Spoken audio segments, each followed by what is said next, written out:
Votre conseiller.net, notre ami Yann Sénéchal sur Radio Pirate Live. Bon lundi, bon début de semaine. Qu'est-ce qui te fait vibrer, mon ami Yann, pour commencer la semaine?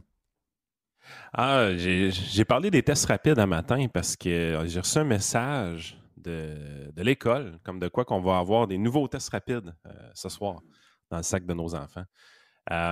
Peux-tu faire un message que ça va être correct? Là? On en a en masse, là. On est enterré de tests rapides, les parents. Là.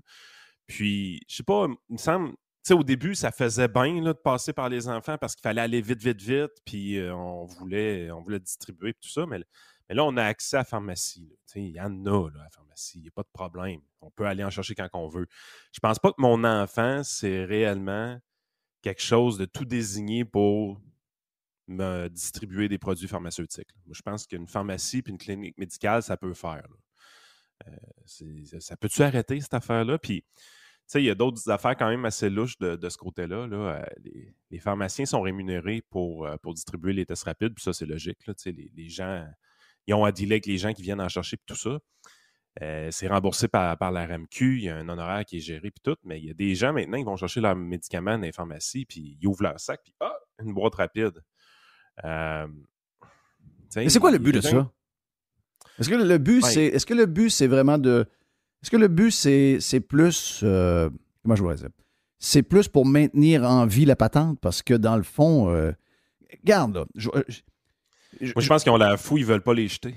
OK. Honnêtement, c'est beaucoup plus ça. Tu sais, à toutes les fois que tu as une nouvelle comme de quoi, ils viennent de jeter 3 millions de masques parce qu'ils étaient passés date ou quelque chose de même. Il y a une date de péremption, c'est test rapide. Ouais. Okay. Je pense qu'ils ont la chienne d'avoir la cave.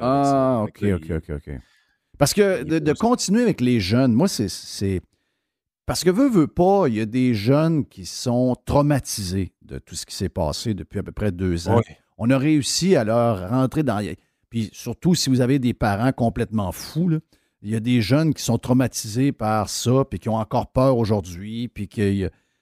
Mais je veux juste rassurer... Je n'ai pas rassuré personne, parce qu'on est sur Radio Pirate Live, les gens qui sont avec nous autres, on est tous à la même place, ou à peu près. Les haters sont ailleurs, sont en train de s'occuper de quelque chose où... Regarde, sont défocusés, parfait. On est tous... Mais ma fille a fini son école la semaine passée, OK? De retour au Québec depuis jeudi soir, appel au Cosmos. Ouais, on fait une réunion au Cosmos pour quelque chose. Ma blonde a dit, hey, by the way, ma fille vient d'arriver hier.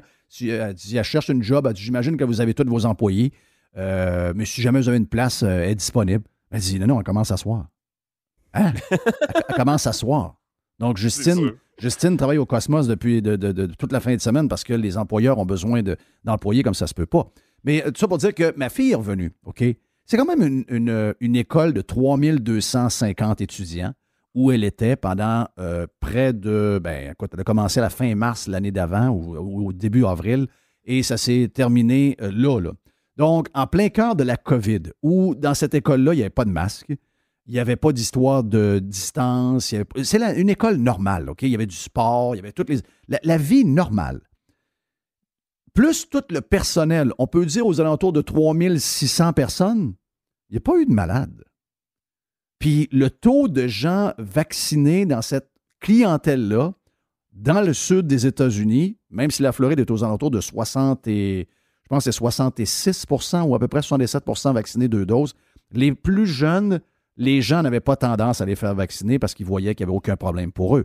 Donc, ils ont décidé que les jeunes n'étaient pas vaccinés. Puis d'ailleurs, quand il y a eu les éclosions, parce que tout le monde a pogné, là, quand il y a eu les éclosions dans l'école, les jeunes comme ma fille qui était double dose ont eu plus de symptômes pendant qu'ils ont eu la COVID que ceux qui n'avaient pas été vaccinés. OK? C'est pas une étude scientifique, c'est ce qu'on a vu alentour de nous. Puis ma fille nous en parlait. Elle a tel de ses amis, tel d'autres amis, elle n'a pas, puis elle n'a rien eu. Ou à peu près, nous autres, on a été vaccinés, c'est nous autres qui sommes les plus malades. C'est pas scientifique, mais quand même. Et Yann, les jeunes, il va falloir à un moment donné faire notre mea culpa. Il va falloir à un moment donné que quelqu'un assume cette erreur terrible qu'ils ont faite avec nos jeunes. Ma fille a été dans un laboratoire dans le sud des États-Unis où il n'y avait pas de masque, où la majorité des gens n'étaient pas vaccinés, où il y avait un paquet d'adultes, il y a un paquet de monde qui ne se sont pas empêchés d'avoir une vie normale. Il n'y a pas eu un crise de mort. Excusez-moi, là. Il n'y a pas eu un seul mort. Il n'y a pas eu personne d'hospitalisé. Personne. Donc, il me semble que c'est un bon échantillonnage. À un moment donné, laissez les jeunes tranquilles, gardez vos mauditesses, sacrez-les aux poubelles, laissez nos jeunes tranquilles, arrêtez de leur faire peur. Puis, by the way, c'est le temps que vous sortiez pour nous dire « Hey, les jeunes, on s'est trompé, on s'est trompé. » Ça se dit, ça, là. En fait, je pense que ce qui me frappe le plus, là, moi, je suis plus dans une période où je suis moins l'actualité, puis je commence à revenir un peu plus au fondamental, là, à regarder la vision d'ensemble. Puis, ce qui m'a frappé le plus à la fin de cette crise-là, parce que c'est fini, là, on a vraiment tout passé à autre chose, là. Ben, ça, c'est. Ouais, encore là, je parle comme ça, puis c'est pas correct, parce que le monde autour de moi a passé à autre chose. Les gens qui vivent, les banlieusards, là, comme nous autres, là, ils ont passé à autre chose. Mais j'ai l'impression qu'il y a 3 Québec présentement. Il y a vraiment 3 sociétés distinctes à l'intérieur du Québec. Tu as le Québec très, très, très urbain. Puis ça, je me rends compte, la semaine passée, j'étais allé chercher de quoi sur la rue Cartier, j'ai capoté. J'avais pas l'impression d'être à 25 minutes de chez nous pantoute, là. Qu'est-ce qu'il y avait sur Cartier? Ben, premièrement, pas capable de parquer ton char. Déjà là, ça va pas bien. Il y a des commerces le fun. Là, c'est vivant comme rue. C'est une belle rue à Québec. C'est réellement vivant, mais t'es pas capable de te parquer. Fait que déjà là, c'est chiant. Après ça, tu arrives, puis tu croises un monde dans la rue. Puis moi, je suis un gars qui aime observer, qui aime me promener, qui regarde le monde. Pas beaucoup de monde te regarde dans les yeux. Ce qui est pas le cas, ça arrive sud à Lévis quand tu prends une marche. Puis quand tu te regardes dans les yeux, des fois, ça a l'air un peu louche. Là, tu arrives, t'as des cheveux mauves, t'as des cheveux verts, les filles sont habillées tout croche, sont habillées à friperie. Les gars, c'est pas les mêmes gars que ça arrive sud. T'es là, tu te dis, voyons, tabarouette, puis t'es carrément dans un autre monde, puis tu sens que c'est très à gauche. Tu es capable de juger assez ça vite. Pue le communisme. Ça pue le communisme. Tu rentres sur la rue, ça sent le communisme. C'est le plateau de Québec. Là. Oui. Exact. En fait, quand est-ce que tu te sens comme ça? C'est quand tu vas à Montréal. Tu vas à Montréal, sur Saint-Denis, sur Sainte-Catherine. C'est le même genre de... C'est très urbain. Puis c'est pas surprenant. Je veux dire, il va de Québec solidaire aussi dans ce coin-là de la ville. Fait que là, ça, c'est une partie. Ça, c'est un monde comme tel. Puis là, les masques, c'est ça que tu remarques le plus. Premièrement, il y a beaucoup de gens qui ont le masque au poignet ou qui ont le masque même déjà dans le cou qui est prêt à être relevé. Et quand tu croises des gens dans la rue à l'extérieur, il y a des gens qui relèvent leur masque pour te croiser.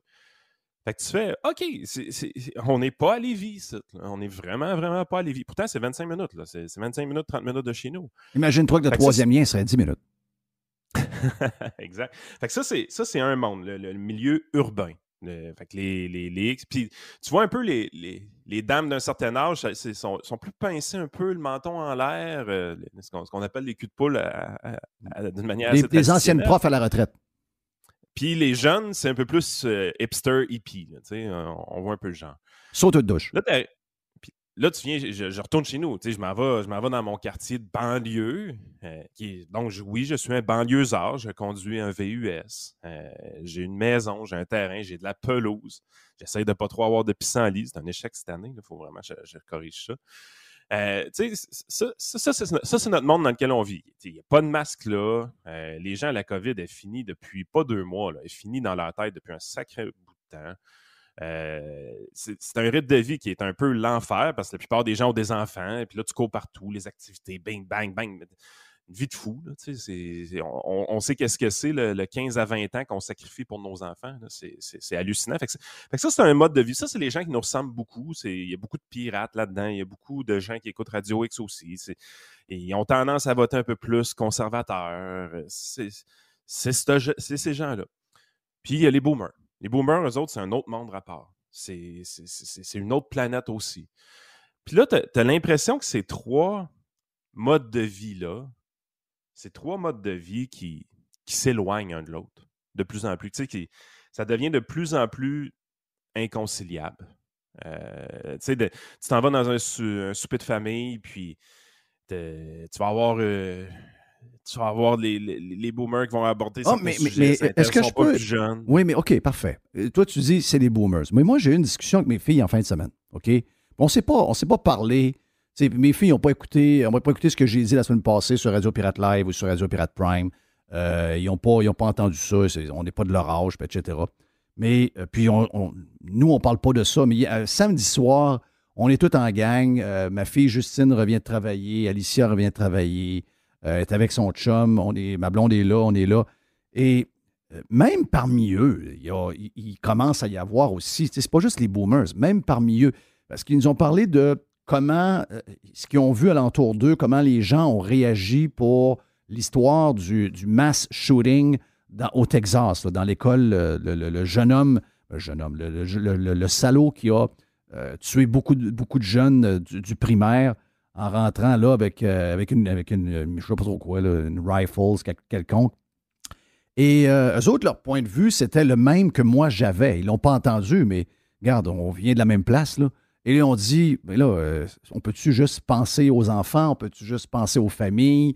On peut-tu juste mettre la politique de côté? Anyway, probablement que ça ne changera rien. Tu sais, mais eux-mêmes réalisent que dans leur groupe d'âge, OK, 17 à 20 ans, il y a aussi ce genre de deux mondes-là. Oui. Donc, c'est pas seulement générationnel. Parce que le malheur a été fait par les profs dans les écoles, il est fait par les médias, sont faits par les parents qui écoutent LCN ou encore plein d'affaires de même à longueur de journée. Donc, malheureusement, cette gangrène-là n'est pas que générationnelle. Non, pas du tout. En fait, c'est mon troisième groupe qui est les boomers, qui est un groupe qui est très uniforme, généralement. Puis, repensez un peu à leur époque, là, leur musique qu'ils écoutaient toute la même affaire. C'est un peu. C'est vraiment probablement le groupe d'âge qui est le plus uniforme. Parce que quand tu arrives dans les groupes d'âge plus jeunes, les X, les Y, les millennials, c'est souvent coupé en deux. Il y a vraiment deux idéologies très fortes qui sont complètement différentes et qui s'éloignent une de l'autre de plus en plus. Mais le mot que tu as dit qui est important, c'est tout est rendu politique. C'est rendu que ta pelouse est rendue politique. Les pissenlits sur ta pelouse, c'est politique. Ah, je suis plus capable. L'eau! Je veux dire, l'eau, on est rendu qu'on est mal. On est rendu qu'on manque d'eau. Qu'est-ce que c'est ça, on manque d'eau? Tout est politique. Puis ça, je pense que c'est le problème qui est le plus fondamental dans notre société. Puis c'est ça qui crée cette cassure-là. Puis le désintérêt général. Parce que quand tu arrives et tu te dis, le groupe majoritaire, c'est le groupe des familles, veux pas. Là. Quand tu arrives dans les X, les Y, c'est eux qui les parents d'enfants. C'est eux qui courent comme des fous, qui n'ont pas une tonne de temps à accorder à la politique, justement. Puis quand ils arrivent et ils essayent d'accorder un peu de temps à ça, ça lui lève le cœur, puis pas à peu près. C'est des groupes aux antipodes qui se tirent des roches, ça se crie des noms par la tête, ça parle de sujets pas intéressants qui ne touchent pas ces gens-là.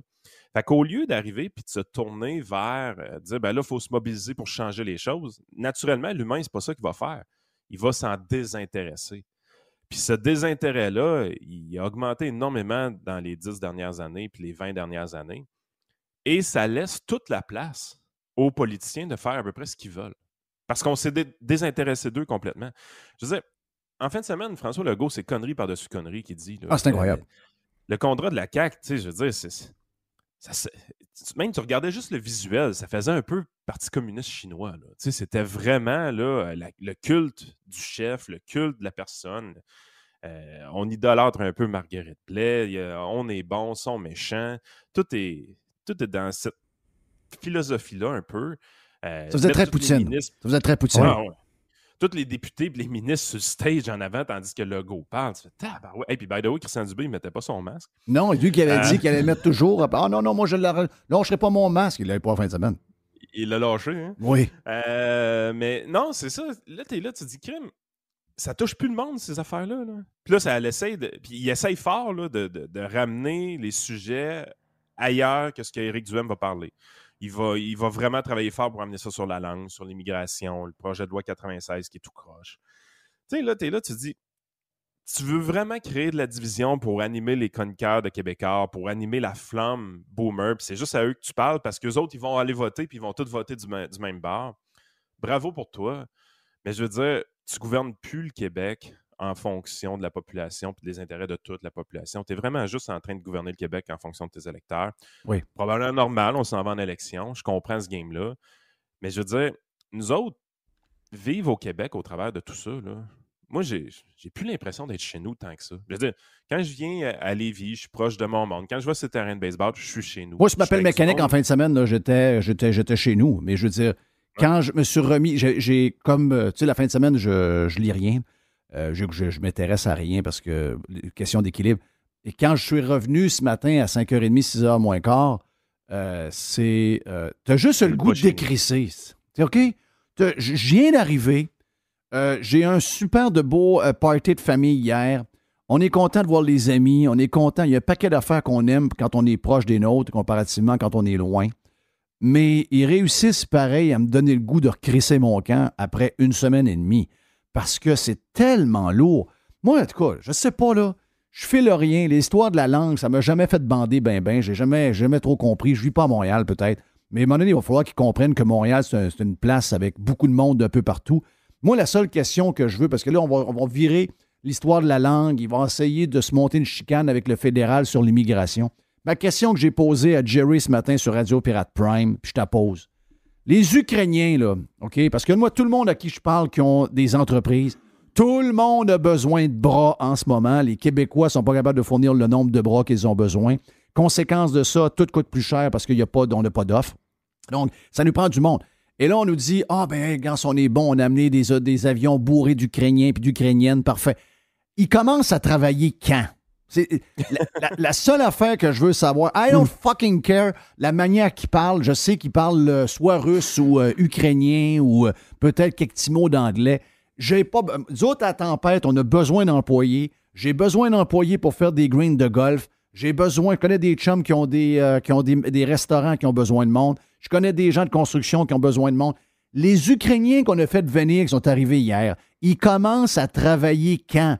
Eh bien, ça a l'air, en tout cas, la réponse de mon ami Jerry. Jerry dit, ils ne travailleront pas. Non. Ils vont y camper dans des logements, puis ils vont leur ouvrir la TV, puis ils vont leur demander d'apprendre le français en 6 mois. C'est ça. Pareil. Les cours de français intensifs, puis ils vont faire niaiser dans les appartements. Quand ils peuvent travailler, là. Ils peuvent travailler, là. Puis, by the way, ils veulent travailler, ces gens-là. Là. Ben oui. C'est du monde travaillant, là. Donc, c'est du monde qui veulent travailler, là. Tout est tout croche. Puis, justement, tu sais, regarde, moi, j'ai commencé à arbitrer au baseball avec mon fils. Bon, j'ai pas besoin d'argent. Puis, lui, il aurait pas besoin d'argent non plus. Là, je suis capable de m'occuper de mon enfant, mais je veux qu'il travaille. Fait que là, il a commencé, puis il est déjà craqué. Là, il me dit, hey, quand est-ce qu'on peut mettre des dispos, papa? Quand est-ce qu'on peut mettre des dispos? Ben là, mercredi, jeudi, puis peut-être samedi. Ah, puis finalement, pas samedi. Ah, mais y a-tu d'autres journées qu'on peut? Ben là, j'ai dit, calme-toi. Et lui, il veut travailler. Oui. Là, j'ai l'autre qui le regarde aller, puis là, il dit, ouais, mais moi aussi. Fait que là, je m'informe, il y a 11 ans, le plus jeune. Fait que je dis, peux-tu faire son cours de marqueur? Puis tout ça, il n'a pas le droit. Ça prend 13 ans. Bon, OK, il peut pas faire son cours. Bon, j'ai dit, Jacob, tu peux pas. Mais là, j'arrive pour arbitrer ma première game, pas de marqueur. Fait que là, je dis, Jacob, il va le faire, je vais le former, là, ça va prendre 5 minutes, là, puis il va être bien bon, il connaît le baseball, il joue tout le temps. Fait que, comme de fait, il a marqué sa première game en fin de semaine, pas de formation, pas de carte, puis ça a bien été. Regarde. Puis là, on est lundi aujourd'hui, à soir, ben, il manque encore un marqueur à Lévis. Fait que j'ai dit, hey, veux-tu mon fils? Ah ben ouais, je vais le prendre. Ah, finalement, regarde. Mais c'est pas l'association de baseball mineur qui veut pas, c'est Baseball Québec qui veulent pas avoir de garçons de 11 ans. Mais non, mais t'es là, tu te dis, là, moi, comment ça que mes 2 fils sont craqués à l'os pour avoir leur première job, tandis qu'ils n'ont pas besoin d'argent? Ouais, mais ça, c'est dans l'ADN. C'est quoi la passe? Ouais, ça, c'est dans l'ADN. Qu'est-ce qui se passe avec nous autres? C'est dans... Ouais. Qu'est-ce qui se passe avec nous autres? Moi, je comprends pas. Comment ça, vos enfants ne travaillent pas? Ouais, mais... Moi, j'avais hâte que mes enfants travaillent. Puis ils commencent, puis ils sont fiers, ils sont contents, puis ils vont être fiables. Là. Moi, je les ai bien avertis. Là. J'ai dit, si tu dis que tu y vas, tu y vas. Tu manques une fois ton arbitrage ou ton marquage, puis c'est terminé. Là. Tu vas perdre ta job, c'est moi qui va t'en faire perdre. Mais ça n'arrivera pas. Ils vont être à leurs affaires. On a-tu encore ce désir-là de transmettre le goût du travail à nos enfants? Est-ce que c'est encore valorisé le travail au Québec? Ouais. Je sais pas. Je sais pas de où ça part. Moi, j'ai toujours été travaillant. J'imagine que j'étais un peu comme mon père. Mon père était un genre de hyperactif impliqué dans plein d'affaires, puis j'ai suivi ses traces. Ma mère, elle parle au téléphone. Mais mon père était impliqué dans tout. Il y avait 2-3 jobs pour essayer écoute, dans le temps, la vie coûtait pas cher, mais en même temps, les salaires étaient des salaires ridicules. Donc, ça prenait beaucoup de sacrifices. Mais je sais pas, j'ai appris ça de lui. Mais, tu sais, des gens qui sont lâches, je sais pas de où ça vient. Ça vient-tu à la naissance? Ça vient-tu dans l'éducation? Je sais pas de où ça part. Mais c'est vrai qu'il y en a de moins en moins. C'est drôle parce que tantôt, on parlait vite avec Dodu. On était sur Radio Pirate Prime avec Dodu, qui lui est un millennial. donc plus jeune que toi encore. Et Oui. on disait, comment les jeunes aujourd'hui vont faire pour avoir une maison? Ils rêvent tous d'avoir une maison. Peu importe la place, ils rêvent d'avoir une maison. Mais dans une maison, il arrive plein de pépins. Il y a plein d'affaires que tu dois t'occuper. Il y a des affaires qui sont de l'entretien régulier à l'extérieur, à l'intérieur. Tu sais, il y a plein de choses à faire. Puis moi, je fais tout par moi-même. Donc, toutes les choses qu'il y a, je les fais par moi-même. Mais si je faisais tout faire, ça coûterait excessivement cher. À la fin de l'année, l'entretien serait vraiment différent de ce que, mettons... Alors que les jeunes d'aujourd'hui, ils veulent pas... Écoute, s'il peut y avoir quelqu'un pour venir vider le lave-vaisselle, ils le feraient. Ils feront pas le gazon, ils veulent pas partir la piscine, ils veulent pas déneiger. Mais nous autres, on a été élevés, on est plus vieux que toi, Yann, on a été élevés que les grosses entrées de 6 chars, là, on les déneigeait avec une pelle. OK?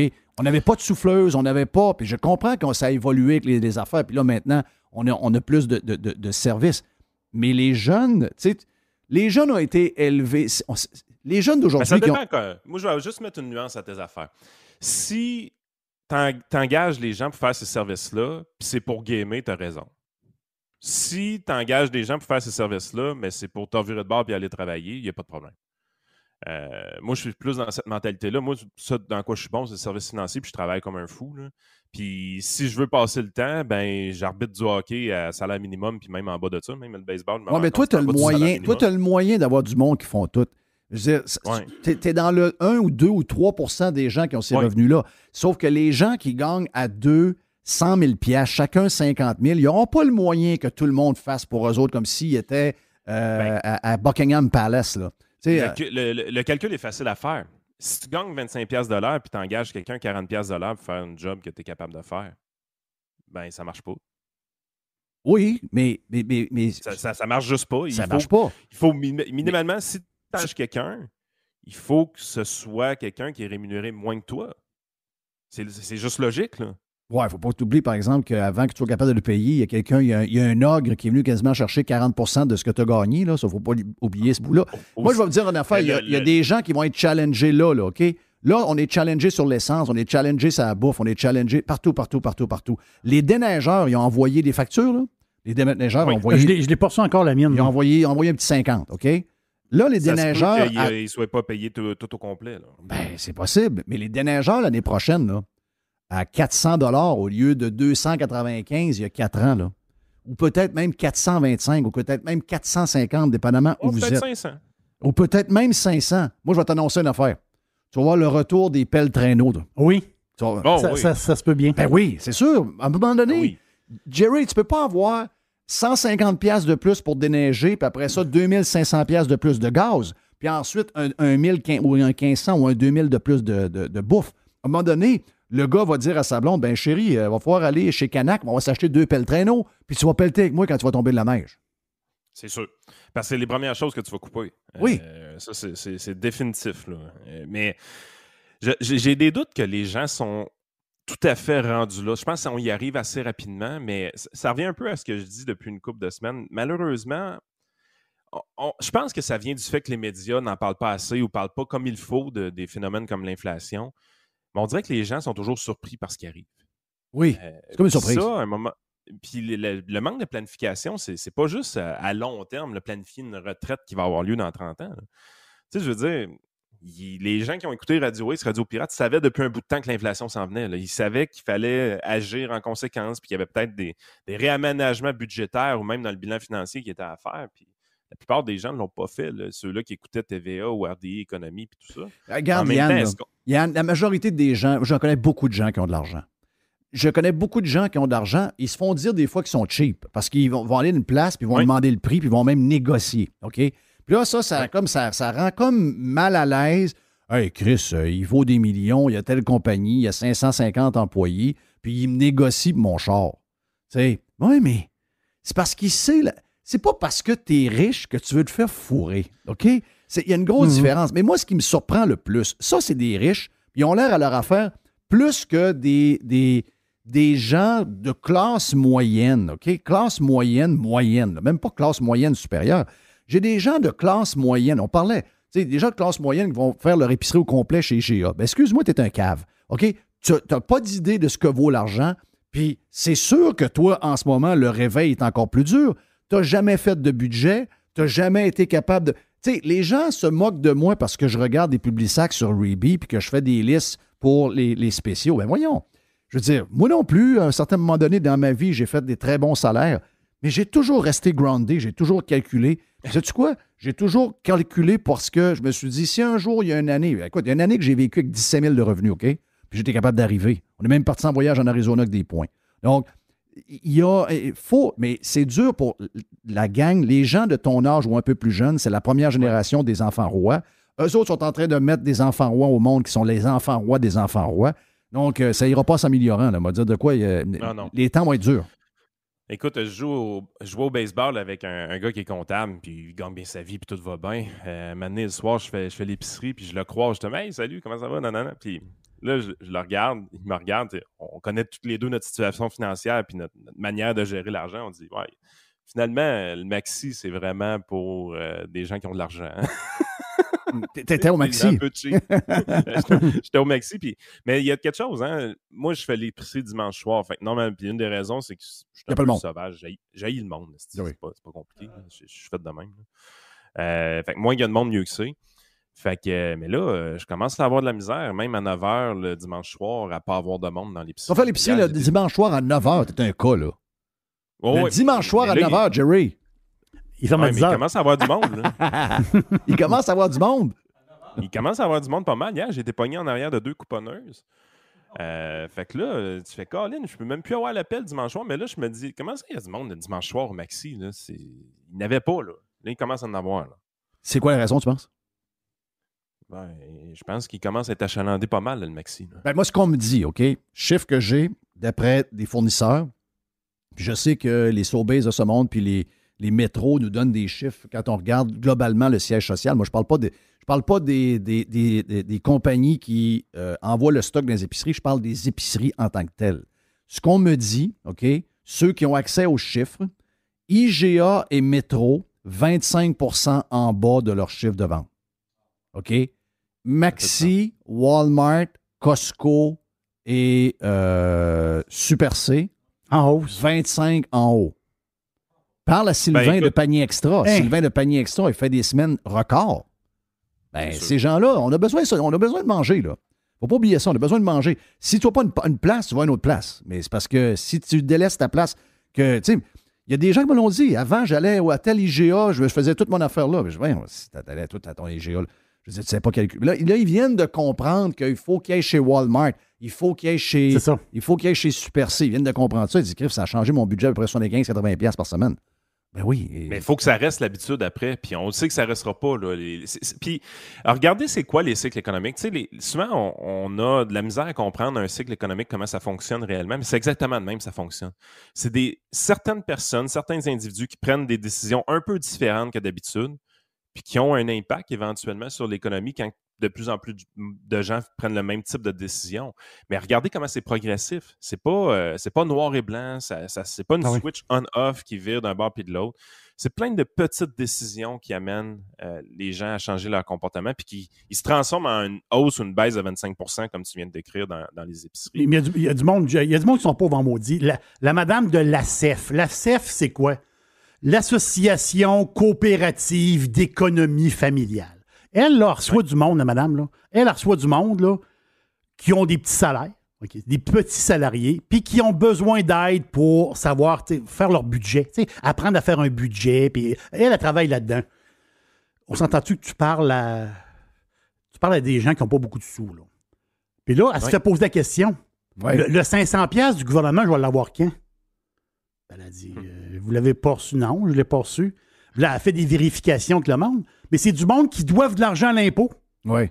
Puis le 500$, le gouvernement ne l'envoie pas. Et si toi, 2000 à l'impôt, le 500, il va se payer dedans. Là. Pas, je comprends? Oui. Mais beaucoup de ces gens-là attendent après le 500$, mais qui n'arrivera jamais. Parce qu'ils doivent de l'argent à l'impôt. Mais ça prouve une chose. Ça prouve que beaucoup de monde sont au bout du rouleau. Là. Ils attendent après le 500$, là, mais il n'arrivera pas le 500$. Ouais, c'est triste. Mais ce qui est drôle avec le 500, moi, ça me fait rire. Moi, cette année, les impôts, je leur devais de l'argent. Fait que j'ai fait mes chèques, c'est parti, puis tout ça. Puis là, j'ai reçu mon 500$ après. Tu fais, OK, vous l'avez vraiment séparé de la facture. Astifie que vous êtes l'enfer. Ouais, incroyable. Incroyable. Faut que j'aille ma ligne dans mon compte de banque, écrit 500$ remboursement. Ah oui? Ah oui, merci François, c'est ça. C'est juste une patente de marketing. Oh, thank you Yann. Bon début de semaine en plus. Regarde, on est en feu, tant mieux. On s'en parle de cette semaine. Yann Sénéchal, votre conseiller.net si vous avez besoin de lui. Dans un instant, Max Truman. Et après, pour finir le bloc qui s'en vient, on va voir Philippe Brassard qui va parler des courses de ce week-end. Hey, vous êtes sur Radio Pirate Live. Bon lundi, bon début de semaine.